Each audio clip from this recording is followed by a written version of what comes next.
মাঠে নামার আগে ক্রিকেটারদের 1 মিনিটের নীরবতা পালন। দেশে চলমান অস্থিরতার কারণে দীর্ঘদিন ঘরবন্দি ছিলেন ক্রিকেটাররা। অস্থিতিশীল পরিস্থিতির কারণে ইতিমধ্যে পেছানো হয়েছে এ দলের পাকিস্তান সফর। পরবর্তীতে সূচিকে সামনে রেখে আবারও অনুশীলনে ফিরছেন এ দলের ক্রিকেটাররা। পাকিস্তান সফরকে সামনে রেখে বুধবার 7 আগস্ট মিরপুরের শেরেবাংলা ক্রিকেট স্টেডিয়ামে অনুশীলনে নামেন মুমিনুল হক, মেহেদী হাসান, মিরাজরা। ব্যাট বলের প্রস্তুতির আগে এদিন 1 মিনিট নীরবতা পালন করেন তারা। গত 1 মাসের সহিংসতায় নিহতদের আত্মার মাগফিরাত কামনায় এই নীরবতা পালন করেছেন ক্রিকেটাররা।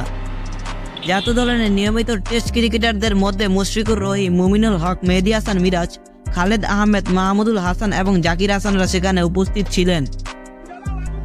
সূচি অনুযায়ী গত 6 আগস্ট বাংলাদেশ টেস্ট দলের পাকিস্তান যাওয়ার কথা ছিল, কিন্তু দেশে চলমান অস্থিরতার কারণে সেই সফর পিছিয়ে দেওয়া হয়। আগামী 9 আগস্ট মুশফিকদের পাকিস্তানে যাওয়ার সম্ভাবনা তারিখ। সিরিজে পাকিস্তানে দলের বিপক্ষে 2টি 4 দিনের ম্যাচ ও 3টি 50 ওভারের ম্যাচ খেলার কথা তাদের।